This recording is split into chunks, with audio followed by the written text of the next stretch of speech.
Ladies and gentlemen, boys and girls, welcome back to another episode. My name is Sam Sobey. Thank you so much for taking time out of your day to watch this cool little video.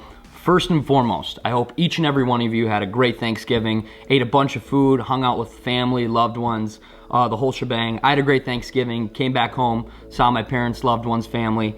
It was all good. For the past week, I've been traveling up north, doing a bunch of ice fishing. My good buddy Brent, good buddy Nick, good buddy Murray. We did a whole bunch of pan fishing, and the past couple days I was doing a bunch of fishing on Red Lake. I'm not sure if I'm gonna release these videos because they didn't turn out exactly how I wanted.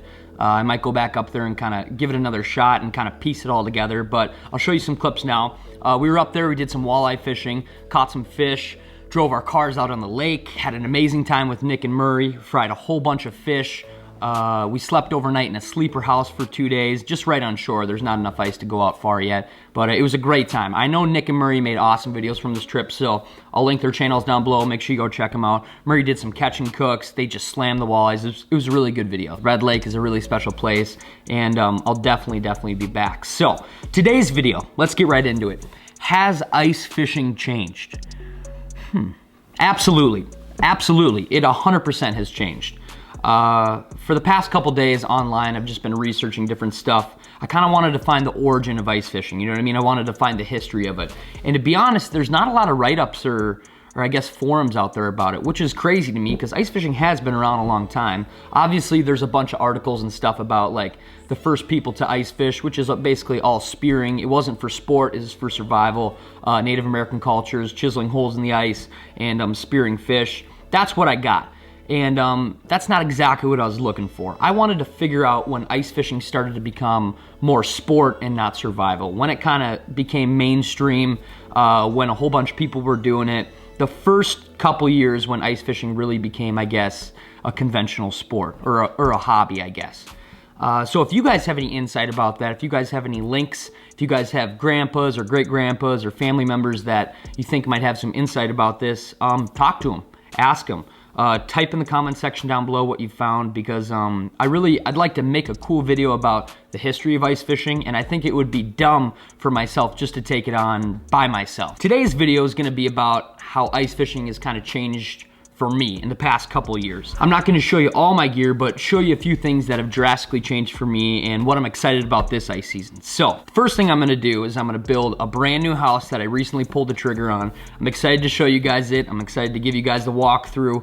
There's a bunch of stuff I want to do to this house. I kind of want to mod it out. I want this house to be, you know, for me, I want it to be extremely tricked out the best I can, and it's a cool little house. The house is a Dave Gens Nanook XL thermal, and what that is it's basically the smallest two-man flip-over house you can get, and that's exactly what I wanted. I wanted it to be small, lightweight, but still have room enough to film in. Before I ran little one-man houses, and that was super cool. They were extremely light, but as far as like bringing cameras and tripods and everything else in between there, I just didn't have the room. So I think this will be the most compact, lightest house with the room I need to film in, and I'm really excited about it. So without further ado, let's build this house. I'm gonna time lapse it really quick.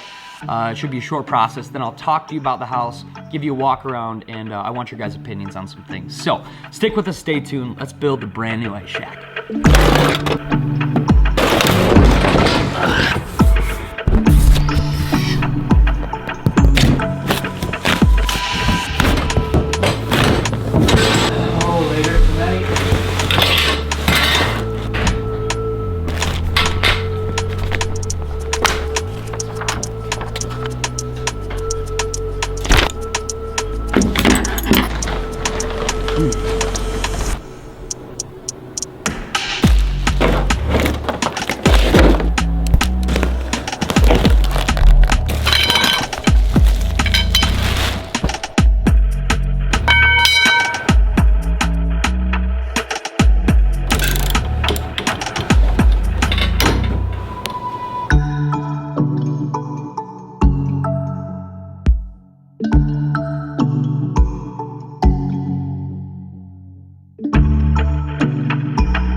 That's what I'm gathering.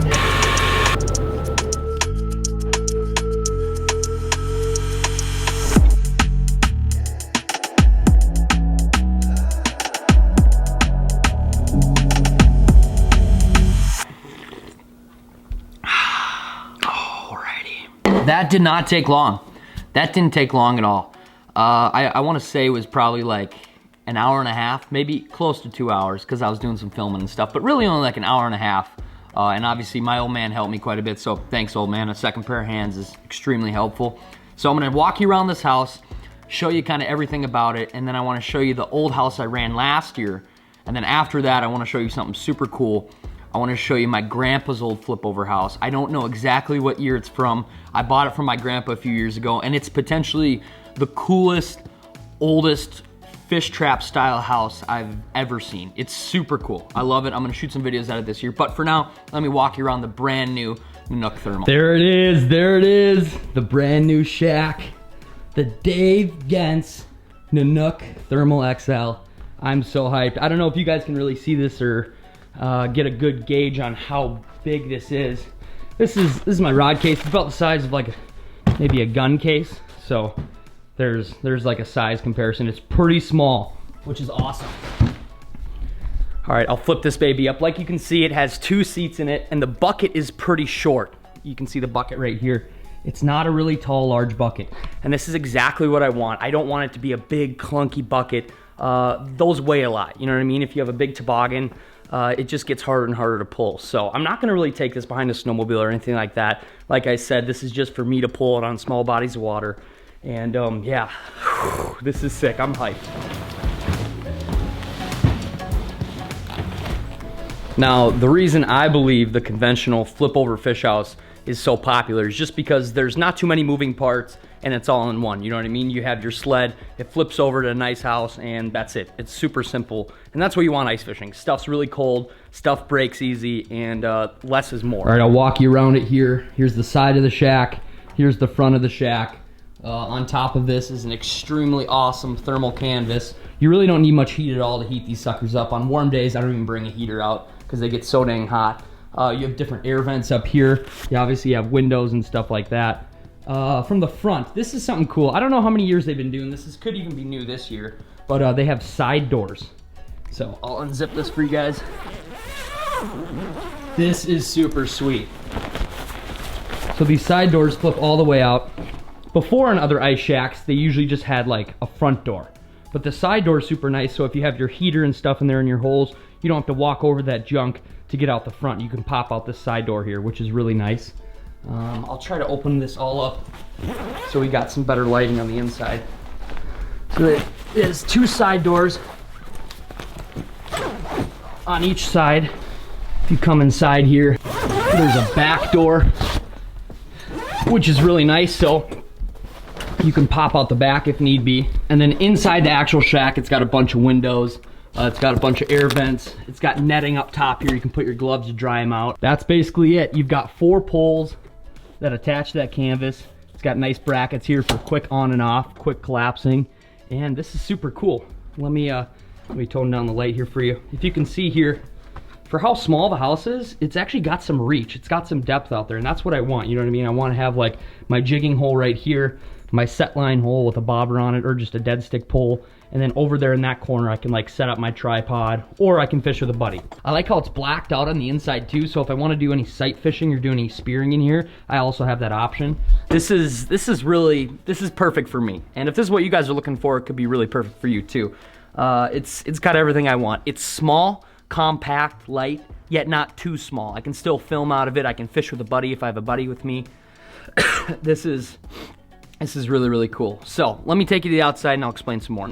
If this house interests you guys, I'll find this online, link it down below. I'm sure there's a bunch more key features I'm missing out. I'm not a salesman, I'm just showing you what I got, and I'm pretty excited about it. So let me move on here to the house I used to use. This is the house I've had, I think, for 2 or 3 years. I'm not sure if they sell this exact model anymore. They might, but I loved this house so much. And if you're not filming and you want like a super light one-man setup, I definitely, I'd recommend this house. This is I think it's a Stealth. You can kind of see size comparison wise. It's definitely smaller than the Nanook. And it's just a little one-man, you know what I mean? It's got a deep sled. It's not super heavy duty, but it's nice and light. It's got one seat on it. And yeah, let me flip this over for you guys. The cool thing about a traditional one-man is you don't have to extend any bars. So it's just as easy as straight up flipping it over. You can see that. That's sick. Yeah, this is the Kenai Pro Thermal. This is a really warm house, by the way. This is cool. I want to say they still make this house, but I'm not totally sure. So yeah, that's this house. I would definitely run this house still if I wasn't filming. Like, I love how compact, light it is. It does have a deep sled. Flip it over, move to your next spot. Flip it over, move to your next spot. It's a really, really quick, awesome house. Let's take this down here. That's so cool. Like, see how slick that is? This is almost as slick. You just gotta break down a couple bars in there, but that doesn't have a side door, so if I bank in the house, like, I have to go out the front. It doesn't have a back door, so the options of, like, mobility once you bank this house in are kind of limited. Last and definitely not least, I want to show you a one-man fish house from, I don't even know what year. I do not know what year this is from. I don't want to guess and be totally wrong. I'll definitely have to ask my grandpa. But I bought it from him, I want to say, God, maybe it was like 8 or 9 years ago, but I know he's definitely had it for years and years and years, and he fished out of it, and my grandma probably fished out of it too. But this is like the oldest, most unique, coolest one-man fish house I've ever seen. And I'm super pumped to have it, and I definitely need to shoot some videos out of it this year. So without further ado, this is a super old school one-man shack right here. Let me bring it out here into the light more. This is so cool. I've been so excited to show you guys this. If you're an ice fisherman at all, you can appreciate how unique and cool this shack looks. Let me get this out of the way. So the cool thing is, it is basically the general concept of this one. I want to say this is a 2017, 2018 model, and this is like 50 years old. So the concept is literally the same. Take off some bungee cords here. Just a side bracket here with like 3 or 4 poles, a wood bottom, a little wood case in here. This, you can put your tackle in here. You can put your propane, you can put a sandwich, you can maybe even put rods in there. Like a little rod locker, and it locks up right here. That's so cool. And yeah, other than that, you just put a bucket or a chair right in here, and you're jigging just like that. Or you can have your legs over here, and you're jigging just like that. Super light. Let me pop this sucker up for you. This is so cool, you guys. Oh, look at this house. I don't know if you guys can see this well with the lighting in here. Look at the crazy colors on this house. Red, white, blue, green. That's my grandpa's name right there. Al Sobiak. Al Sobi. A little toe strap right here. That's so cool. And I guess size-wise, it's probably about the same size as this one, man. And basically the same design. No moving poles, just flip it over, and you're good. Bingo. All right, the bottom of the shack here, this is super cool. It's got 2 runners to lift the whole shack off the ground so it can slide across the snow and ice easier. Looks like my grandpa or whoever he got it from mounted some plastic right here just so there's less friction on the ice.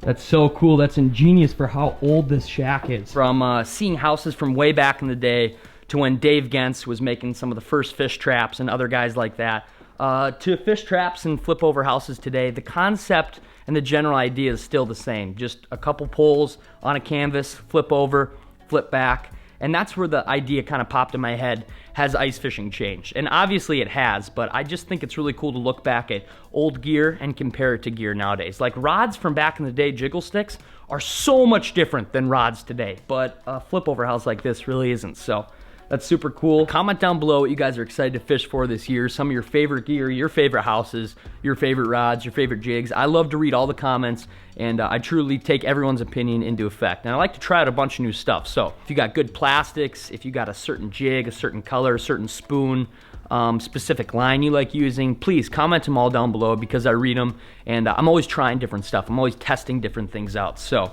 I appreciate it. I appreciate you guys watching this video. I'm super hyped. I've got some big plans next week. I think I'm gonna head back up north and fish with some buddies, and then I'm gonna be coming back down to the St. Paul Ice Show. There's gonna be a lot of really cool stuff going around the St. Paul Ice Show. There's gonna be some meetups. Murray and myself are going to be at some booths, so hopefully I see you guys out there if you're around the Minneapolis area or just in the Midwest in general. I know people come from all over, but yeah, it's going to be really, really cool. So I appreciate it. Thank you guys so much. Hopefully everybody had a wonderful Thanksgiving. I guess there's nothing left to be said than stay tuned, and as always, let the adventure begin. See you. Move ahead, oh my pretty babe, something ain't right, got to find a way to move ahead, oh my pretty babe.